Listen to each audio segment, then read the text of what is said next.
Rollers are continuing to shake up the scene of NES Tetris. After Hydrant Dude shocked the community with his incredible 1.6 million score world record, many thought that it would stand for a long time. As we would find out shortly after, that might have just been the beginning. After being slow to gain traction, the rolling playstyle took off over the summer, with many players picking up the technique. It wasn't until recently that we began to see those players compete for world records, but they quickly dominated the leaderboards for just about every competitive category in the game. Following Hydrant's score world record, two players just recently joined the 1.6 club. Days before the Classic Tetris World Championship Top 8, Huffaluffagus shocked everyone by achieving an incredible score of 1.67 million. Shortly after, yet another Top 8 finalist, Ruins, would join in with a 1.62. With this influx of rolling talent, competition was beginning to heat up. Gaming YouTuber Abasoft introduced a bounty on the score world record in late November, setting the stage for an all-out brawl to beat Huff's score. The community speculated heavily about which top player had the potential to do it. Some thought Ruins, with his incredibly aggressive level 29 play.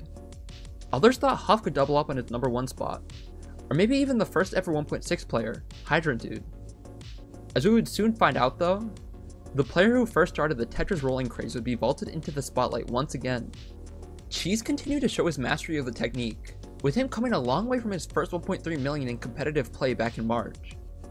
While he hadn't been too open about his achievements, the community saw snippets of what he was able to accomplish. This included a 1.5 million score, with him getting all the way to the end of level 45. It was clear that he had the potential to do something special, and all eyes were on him during his qualifier for the December Classic Tetris monthly event. Cheez was no stranger to record-setting scores during qualifier events, as he had paved the way for rolling with the first record using the playstyle back in June. Since then, he had refined his abilities to the point where he could expect 1.4s on an incredibly consistent basis. Still, it was no easy feat to put up big scores for the qualifier event. With an average of 2 required, he had to put up 2 big scores in just an hour of play. Just 19 minutes into the qualifier though, he had already put up 2 respectable scores, which would have been good enough to be a part of the top bracket for the tournament. From there, he was shooting for a top seed, and he would end up having the game of his life. Alright. Full sweat. Goodbye, chat. The game in question would start off relatively normally, with Cheez maintaining a strong pace on level 18. At the level 19 transition, he had amassed a score of nearly 640,000, which was well on pace for a high score into the level 29 kill screen. Cheez's rolling was on full display during the post-transition, but he was already setting his sights on post-29 play. After his scoring slowed down somewhat during the post-transition, he was poised to enter level 29 with a clean board, and following that, he would proceed to put on a show. 10 levels into the kill screen, Cheez had already scored 150,000 additional points. He had to deal with a few misdrops after, but once he cleaned up, he was poised to beat his overall level PB. At this point, Cheez was entering nearly uncharted territory. Only a few games had surpassed this one in terms of level, with the level world record being 52 by Huff in his 1.6. Keep in mind that with each level increase, point scoring scales up tremendously, especially for Tetrises. Cheez had the opportunity to take full advantage of this, and well, he wouldn't pass it up. Please, I just want to scale. Thank you. Thank you, thank you, thank you.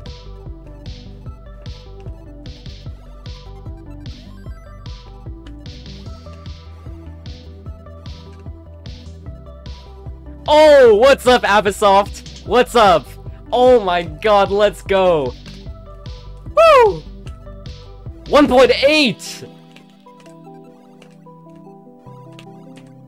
Oh, I'm on level 53? Since when? Please. 1.9! Let's go! Oh my god! 2 million! Holy crap. I'm so happy. This is insanity, honestly. I never expected to get this high of a score, and it's still going. This is just normal kill screen for me at this point.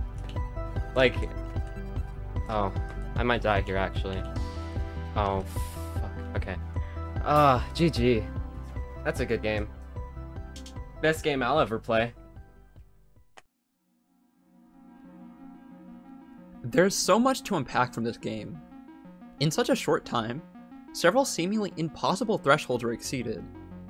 First, the obvious. The jump in score from the previous record was something completely unseen before, with Cheez skipping 600,000 thresholds all in one go. This was entirely due to the kill screen section of the game, which was by far the most impressive portion. Not only was it a majority of its game in terms of length, but it also served to be the highest scoring section.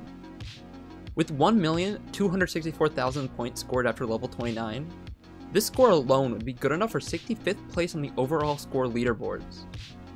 With Cheez's scoring potential propelled by him reaching an incredible level 61, he was able to pile on 500,000 points in just 9 levels of kill screen.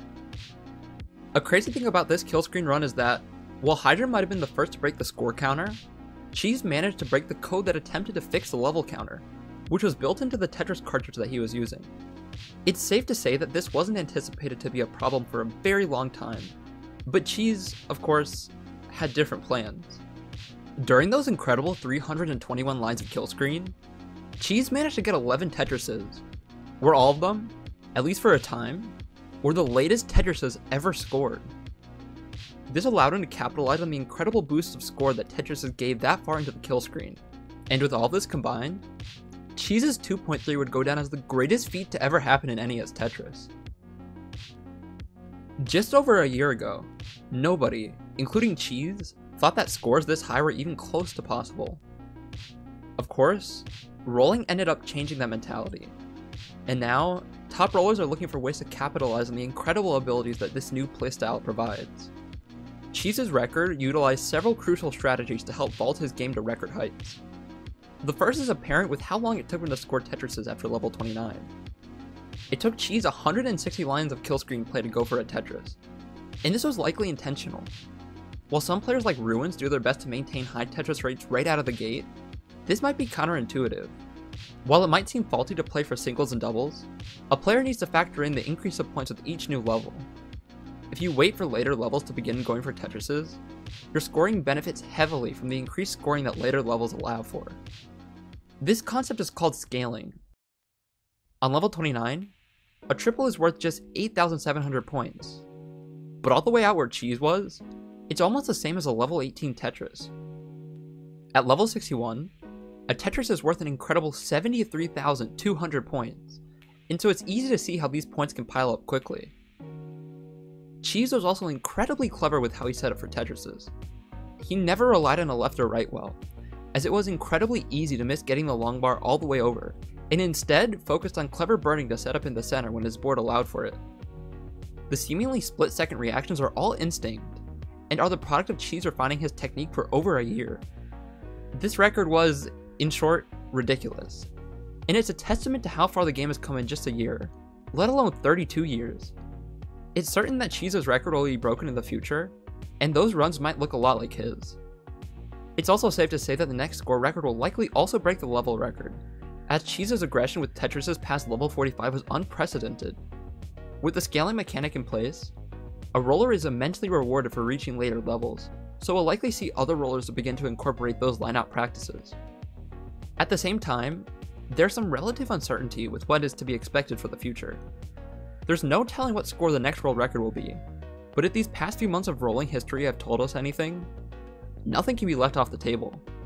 Whether that's 3 million, level 100, bugged colors, or maybe even the true kill screen, it seems that with the NES Tetris community, there's no setback too big that would be able to prevent players from reaching previously inaccessible heights.